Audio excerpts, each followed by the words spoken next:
오늘의 말씀은 레위기 11장 24절부터 47절까지 말씀입니다. 이런 것은 너희를 부정하게 하나니 누구든지 이것들의 주검을 만지면 저녁까지 부정할 것이며 그 주검을 옮기는 모든 자는 그 옷을 빨지니 저녁까지 부정하리라. 굽이 갈라진 모든 짐승 중에 쪽발이 아닌 것이나 새김질 아니하는 것의 주검은 다 내게 부정하니 만지는 자는 부정할 것이요 내 발로 다니는 모든 짐승 중 발바닥으로 다니는 것은 다 내게 부정하니 그 주검을 만지는 자는 저녁까지 부정할 것이며 그 주검을 옮기는 자는 그 옷을 빨지니 저녁까지 부정하리라. 그것들이 내게 부정하니라.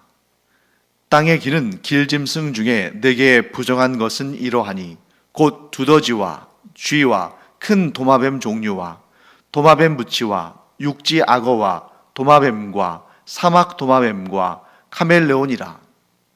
모든 기는 것 중 이것들은 내게 부정하니 그 주검을 만지는 모든 자는 저녁까지 부정할 것이며 이런 것 중 어떤 것의 주검이 나무 그릇에든지 의복에든지 가죽에든지 자루에든지 무엇에 쓰는 그릇에든지 떨어지면 부정하여지리니 물에 담그라. 저녁까지 부정하다가 정할 것이며 그것 중 어떤 것이 어느 질그릇에 떨어지면 그 속에 있는 것이 다 부정하여지나니 너는 그 그릇을 깨뜨리라. 먹을 만한 축축한 식물이 거기 담겼으면 부정하여질 것이요 그 같은 그릇에 담긴 마실 것도 부정할 것이며 이런 것의 주검이 물건 위에 떨어지면 그것이 모두 부정하여지리니 화덕이든지 화로이든지 깨뜨려 버리라. 이것이 부정하여져서 너희에게 부정한 것이 되리라. 샘물이나 물이 고인 웅덩이는 부정하여지지 아니하되 그 주검에 닿는 것은 모두 부정하여질 것이요 이것들의 주검이 심을 종자에 떨어지면 그것이 정하거니와 만일 종자에 물이 묻었을 때에 그것이 그 위에 떨어지면 너희에게 부정하리라.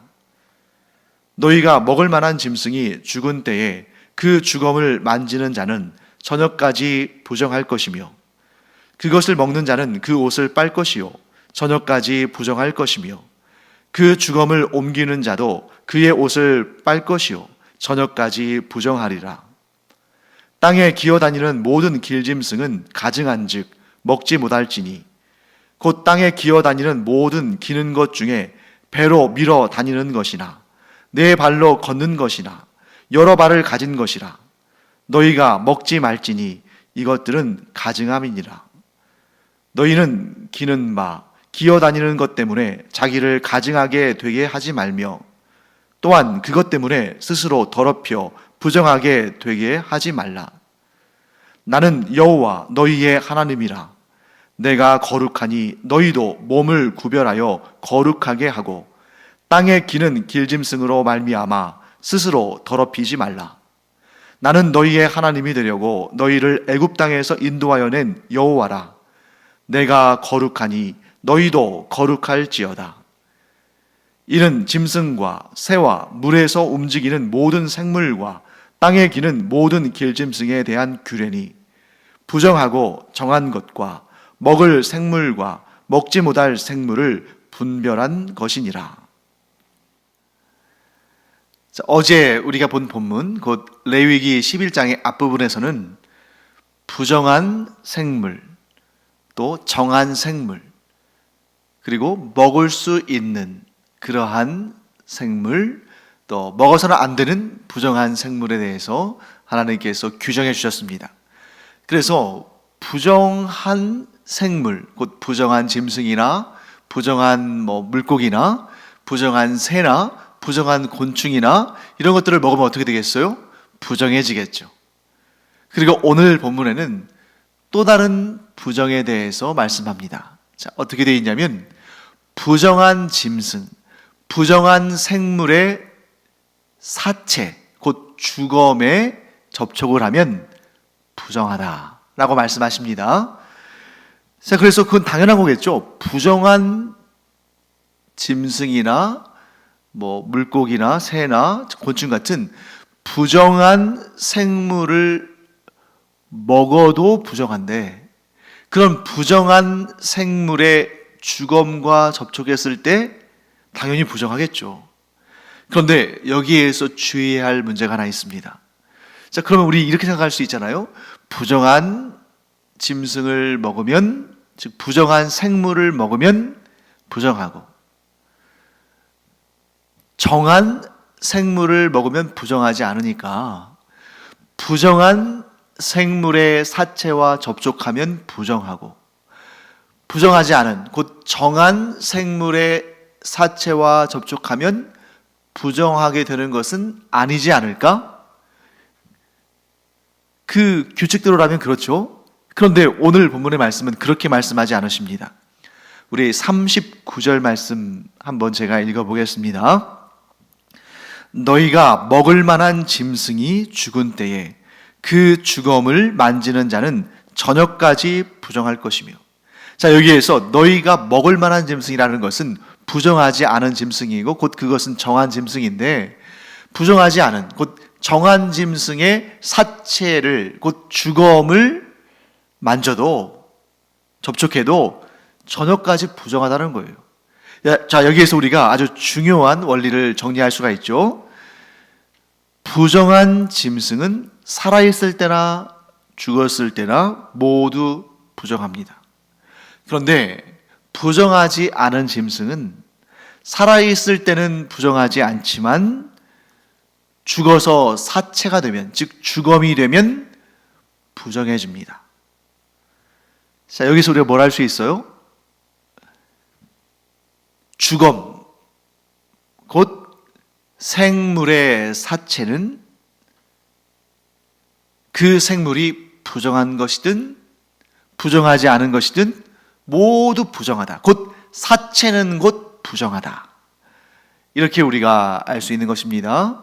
그래서 제사장들, 곧 하나님께 거룩하게 성별된 자들은 제사장의 직무를 수행하고 있는 그 성막, 곧 회막 안에서는 자기의 가족의 시체라 할지라도 만질 수가 없습니다.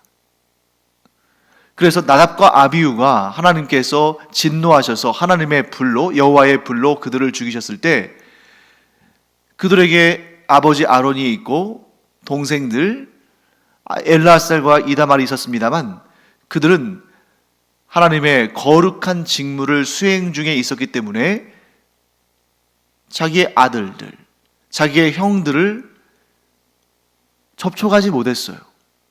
또한 장례도 치르지 못했습니다. 대신 친척들이 자기들의 이제 조카뻘 되는 사람들이죠.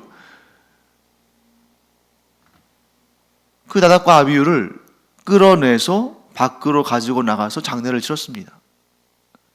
그렇기 때문에 시체 자체를 부정한 것으로 보는 것을 우리는 이 성경 말씀을 통해서 알 수 있습니다.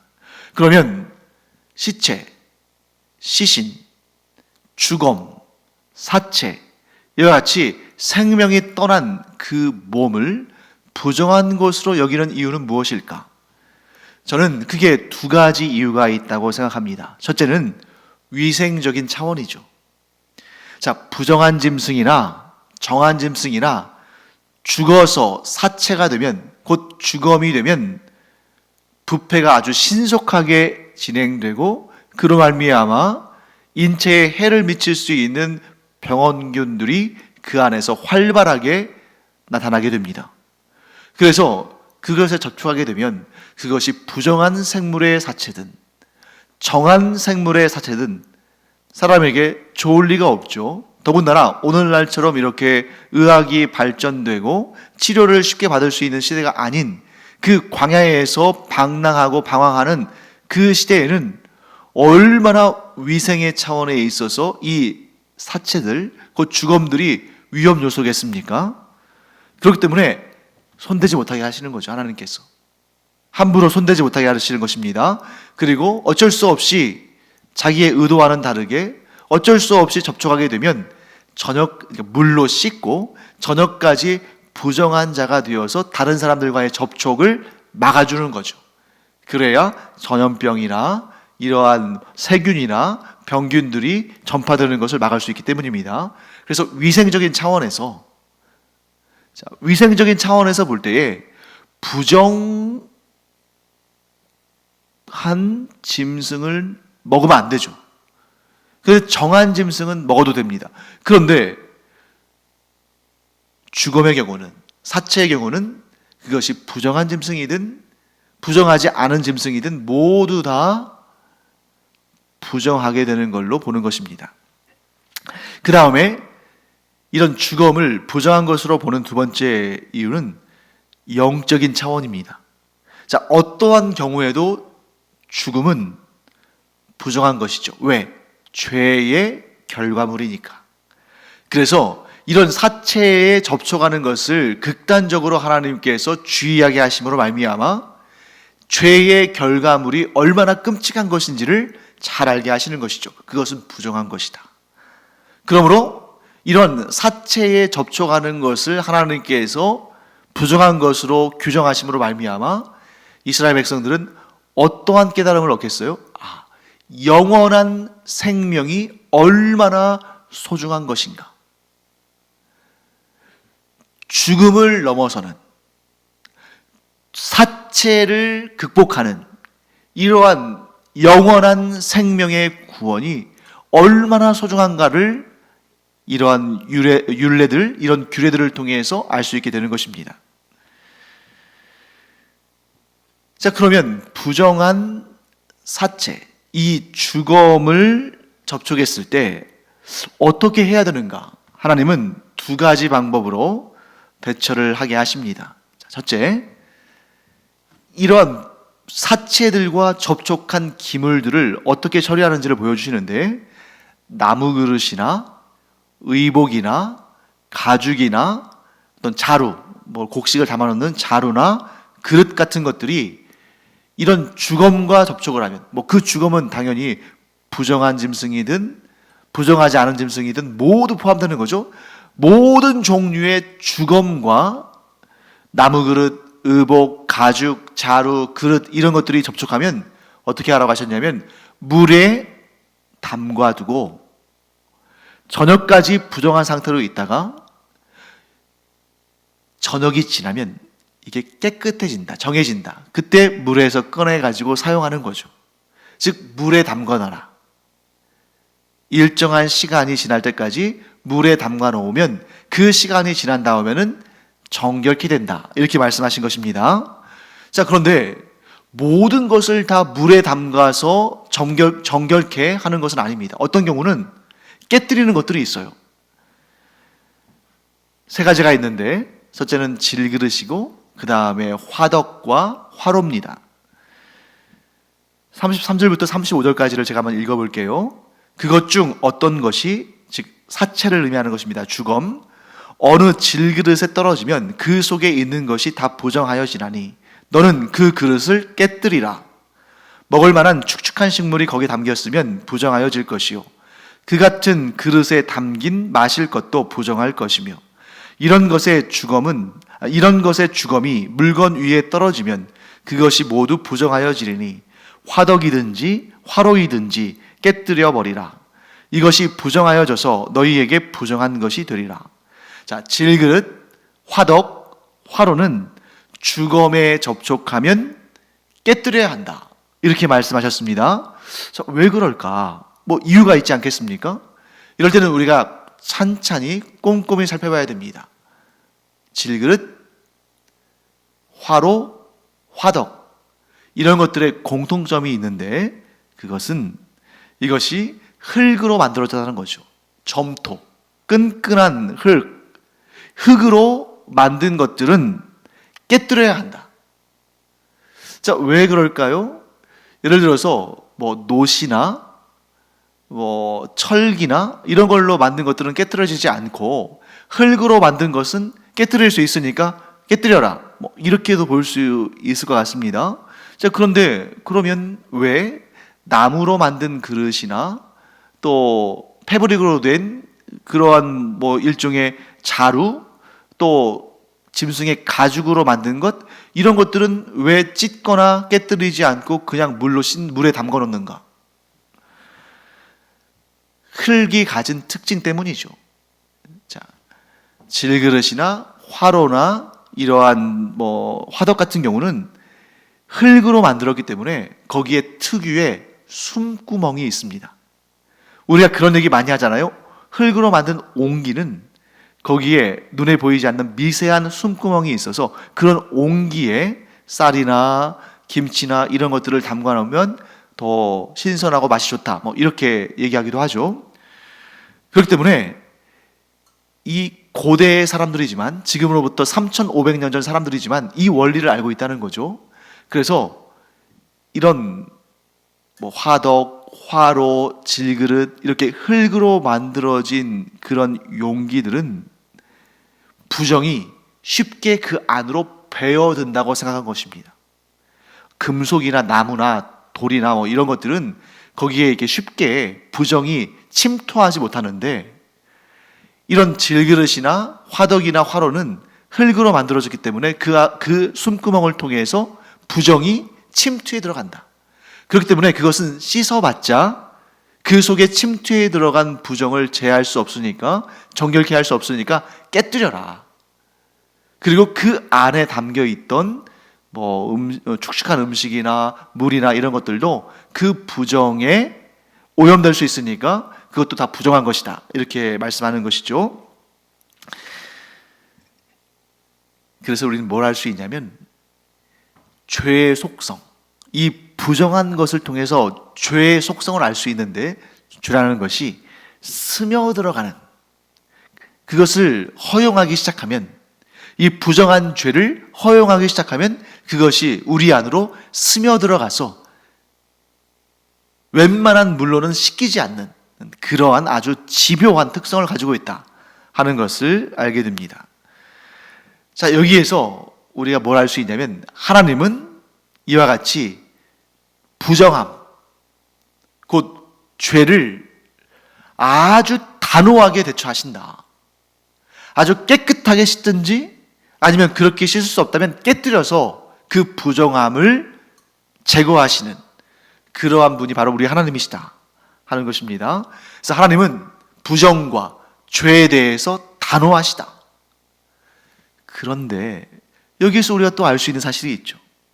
우리가 주목해야 할 아주 중요한 사실, 하나님은 부정한 것과 죄에 대해서 단호하신 분이시지만, 그러나 우리에게 부정한 것을 정결케 하는, 부정한 것이 정결케 되어지는 그 길을 우리에게 알려주시고 우리에게 제시하시고 우리로 하여금 그러한 길을 걷게 하시는 분이시다. 얼마나 감사한 일입니까? 자, 예를 들어서 우리가 부정에 노출되고 부정에 접촉하고 죄에 접촉해서 우리 자신이 부정하여졌다면 그것으로 끝이다. 너희는 어떠한 부정한 음식을 먹든 어떠한 부정한 것에 접촉하든 그 부정한 것에 죽음에 접촉하든 일단 한번 부정한 것에 닿거나 죄를 저지르면 그것으로 너희는 끝이다. 하나님께서 얼마든지 이렇게 하실 수 있거든요. 왜? 하나님은 창조주시면서 또한 소유주이시면서 또한 심판주이시기 때문에 우리의 죄에 대해서, 우리의 허물에 대해서, 우리의 부정에 대해서 단번에 우리를 심판하시고 우리를 멸망시키신다 할지라도 피조물이고 죄인된 우리는 항변할 수 없는 것입니다. 그런데 하나님은 얼마나 은혜와 자비와 긍휼이 크신지 부정한 사람들에게, 부정한 우리에게, 죄인된 우리에게 그것을 극복할 수 있는, 그래서 다시 정결케 될 수 있는 그 길을 예비하셨다 하는 것을 우리가 보게 되는 것이죠. 그런데 여러분 생각해 보세요. 부정한 자는 저절로 깨끗해지지 않습니다. 그렇기 때문에 스스로의 힘으로는 부정으로부터 벗어날 수 없어요. 자, 그 원리를 우리가 어떻게 할 수 있냐면, 오늘 이 본문을 여러분들이 자세히 듣고 읽으셨겠습니다만 부정해진 자, 즉 죽음에 접촉되어서 부정해진 자는 시간이 지난다고 저절로 정결케 되는 거 아닙니다.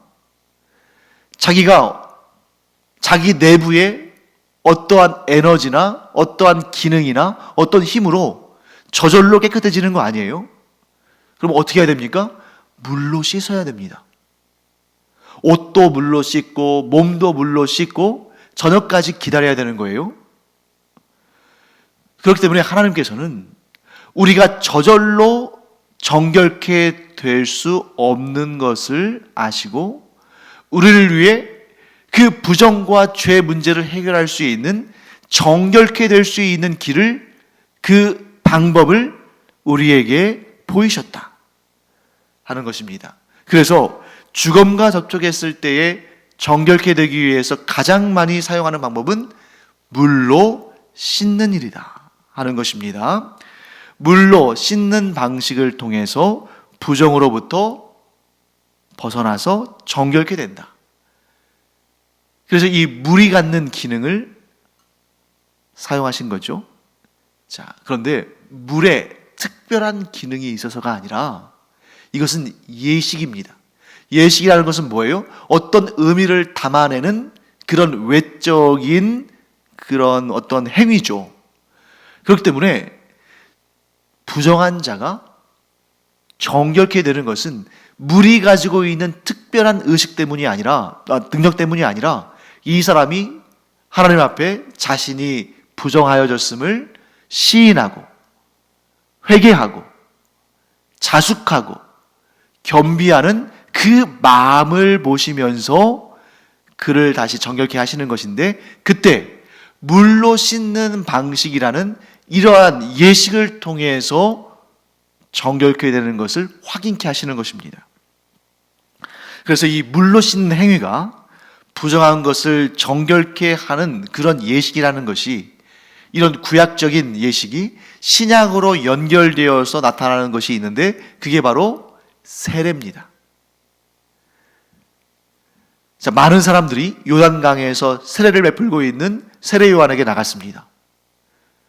그리고 그들이 세례 요한에게 죄 사함의 세례를 받기를 원했습니다. 그런데 여러분, 바리새인들과 서기관들이 그들도 세례 요한에게, 수많은 사람들이 다 요단강에 있는 세례 요한에게 가서 세례를 받으니까 그들도 아마 그런 분위기에 편승했나 보죠. 그래서 바리새인들과 서기관들이, 그게 유행이니까 자기들도 한번 해보려고 요단강에 있는 세례 요한에게 나아갔습니다. 그랬더니 세례 요한이 뭐라고 합니까? 이 독사의 자식들아, 누가 너희로 죄 사함을 받으라 했느냐? 왜 그렇게 차갑게 반응했을까요? 물이, 요단강의 그 물이, 세례 요한이 세례를 주는 그 물이 사람을 정결케 하는 것이 아닙니다. 자복하고 회개하는 자, 자기의 죄를 솔직히 시인하고 자복하고 회개하는 자에게만 세례 요한은 세례를 줬어요. 왜? 죄 사함의 은혜는 그 자복하고 회개하는 그 심령으로부터 비롯되는 것이고, 세례 요한이 주는 물 세례는 단지 그의 회개하는 심령의 그 마음을 보고 죄 용서의 예식 혹은 의식을 행한 것뿐입니다. 그렇기 때문에 이 물 세례라는 것은 영원한 것이 아니에요. 죄를 지으면 그때마다 회개하고 또 세례를 받는 것입니다. 그래서 세례 요한이 이렇게 말했죠. 나는 내 뒤에 오시는 분의 신발끈, 신들매라고 했죠. 옛날 성경에는 신발끈도 들 수 있는 그런 자격이 없다. 내가 주는 세례는 아주 작은 것이고 그분이 주시는 세례는 영원한 것이다. 뭘 의미하는 것입니까? 세례 요한은 사람들이 회개하는 그 죄에 대해서 하나님께서 그 회개를 보시고 용서하신다는 그 표식으로 물 세례를 줬지만 이 물 세례는 영원한 것이 아닙니다. 그런데 예수님께서는 십자가에 달려 죽으심으로 그 십자가의 보혈로 우리 죄를 덮으셔서 우리에게 영원한 죄 사함의 은총을 얻게 하셨어요. 이 레위기에 나오는 물로 씻는 것은 정결케 하는 예식입니다만 그것은 한정되어 있는, 그래서 그 사람이 죽음에 접촉해서 정결케 되기 위해서 물로 씻었습니다. 혹은 그런 물건이, 어떤 물건이 사체에 접촉해서 정결케 되기 위해서 물로 씻었습니다. 그럼 그것으로 끝인가요? 그 이후로는 어떤 죽음에 접촉해도 계속 깨끗해 있는 상태, 정결한 상태로 있습니까? 아니죠. 또 죽음에 접촉하면 또 물로 씻고 또 그 예식을 행해야 됩니다. 하지만 예수 그리스도의 보혈의 피는, 예수 그리스도의 그 보혈은 우리의 죄를 씻으실 때, 우리가 죄를 지을 때마다 그 보혈로 다시 씻고 또 씻고 하는 것이 아니라 예수 그리스도의 보혈, 그 죄사함의 보혈은 영원한, 단번에 드려지는 속죄 제사요 영원한 죄사함의 능력을 가지고 있기 때문에 우리는 예수 그리스도의 보혈로 영원한 제사함을 받았다. 그래서 우리는 하나님의 나라에 들어가는 구원을 얻었다 하고 우리는 정의를 할 수 있습니다. 자, 그러면 이제 마지막으로 하나님께서 이러한 정결 규례를 요구하시는 이유가 무엇일까? 왜 정결한 짐승과 부정한 짐승을 분별하시고, 왜 먹을 수 있는 짐승과 먹지 못하는 짐승을 분별하시고, 왜 죽음에 접촉했을 때에 부정한 자가 하나님의 방식으로 다시 정결함을 회복하는 이런 길들을 열어주셨을까? 왜 또 이런 것들을 요구하실까? 그 이유가 44절과 45절에 나오죠. 제가 읽어보겠습니다. 나는 여호와 너희의 하나님이라.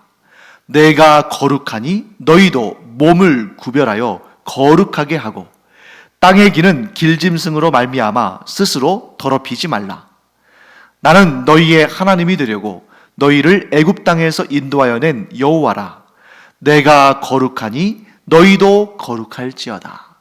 여러분, 이 넓게 보면 율법 전체, 좁게 보면 이 정결 규례를 하나님께서 주신 이유가 뭐예요?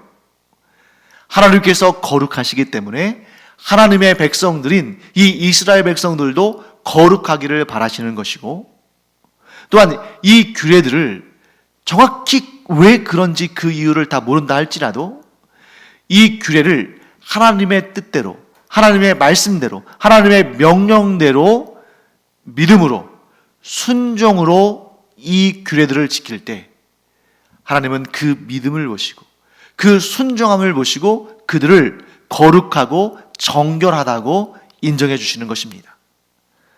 사랑하는 성도 여러분, 우리가 어떻게 우리의 삶의 모든 순간순간마다 하나님께서 만족하실 만한, 하나님께서 인정하실 만한 그런 거룩한 삶을 살겠어요? 불가능합니다. 그럼에도 불구하고 우리가 믿음으로 예수 그리스도를 나의 구주로 영접하고 순종함으로 하나님의 말씀을 따르기를 원하고 그것을 삶에 적용하고 실천할 때 하나님은 우리를 정결하고 거룩한 자로 인정해 주시는 줄 믿습니다. 그 중에서도 우리가 영원한 거룩함, 영원한 정결함을 받는 방법은 딱 한 가지인데 그것은 물로 씻는 것도 아니고 그때그때 정결 규례를 행하면서 속죄 제물을 드리면서 하는 것도 아니고 우리가 하나님 앞에 영원히 거룩하고 정결하다고 인정받는 딱 한 가지, 단 한 가지의 방법은 우리가 거룩하신 예수 그리스도 안에 거하는 것이다. 예수님께서 우리 안에, 우리가 예수 그리스도 안에 거하면 하나님께서 우리를 보실 때에 예수 그리스도를 통하여 보심으로 거룩하신 예수 안에 있는 우리를 거룩하다고 인정하실 줄 믿습니다. 그래서 구약 백성들처럼 하나하나 규례를 따져가면서 이럴 때는 이렇게 하고 저럴 때는 또 저렇게 하고 또 부정하냐 정하냐 또 죄를 지으면 또 속죄제를 드리고 또 어떤 경우는 속건제를 드리고 이렇게 복잡하게 하는 것이 아니라 우리에게는 단순한 단 하나의 진리가 있는데 우리가 예수 그리스도를 나의 구주로 영접하고 그의 십자가의 죽으심과 부활을 힘입어 내가 하나님의 자녀가 되었음을 믿음으로 고백할 때 우리는 영원한 거룩함, 영원한 정결함을 얻은 하나님의 자녀다. 꼭 기억하시기 바랍니다. 우리는 믿음으로 거룩한 하나님의 자녀로 서게 된 것입니다. 기도하겠습니다. 하나님 감사합니다. 저희가 거룩하여진 것이 그 구약의 정결 규례를 다 일일이 경우에 따라서 또 상황에 따라서 그 정결 규례를 지켜 행하고 때로는 속죄제를 때로는 속건제를 드림으로 말미암아 거룩함을 입는 것이 아닌 줄로 압니다. 저희는 오직 예수 그리스도를 믿음으로 말미암아 예수 그리스도 안에 거함으로 하나님께 거룩하다 인정받는 하나님의 자녀가 된 줄 믿사오니 이 믿음으로 하나님 앞에 거룩한 백성, 거룩한 하나님의 자녀, 거룩한 그리스도의 일꾼들로 살게 하여 주시옵소서. 감사드리며 예수님의 이름으로 축복하며 기도합니다. 아멘. 기도하는 시간입니다. 우리가 담대히 하나님 앞에 직접적으로 기도하고 직접적으로 나아갈 수 있는 그 이유는 예수 그리스도 안에서 우리가 영원한 거룩하고 정결한 하나님의 자녀로 인정받았기 때문입니다. 그래서 우리가 하나님께 기도로 바로 나아갈 수 있는 거예요. 이 믿음이 없다면 우리는 감히 하나님 앞에 곧바로 기도할 수 없습니다. 오늘 우리 기도할 때 그래서 우리가 예수 그리스도의 이름으로 기도하는 것이고 주 안에서 하나님께로 나아가는 것이죠. 이런 담대함을 가지고 이 믿음으로 하나님 앞에 기도하고 응답받는 우리 모두 되기를 간절히 축원합니다. 기도하겠습니다.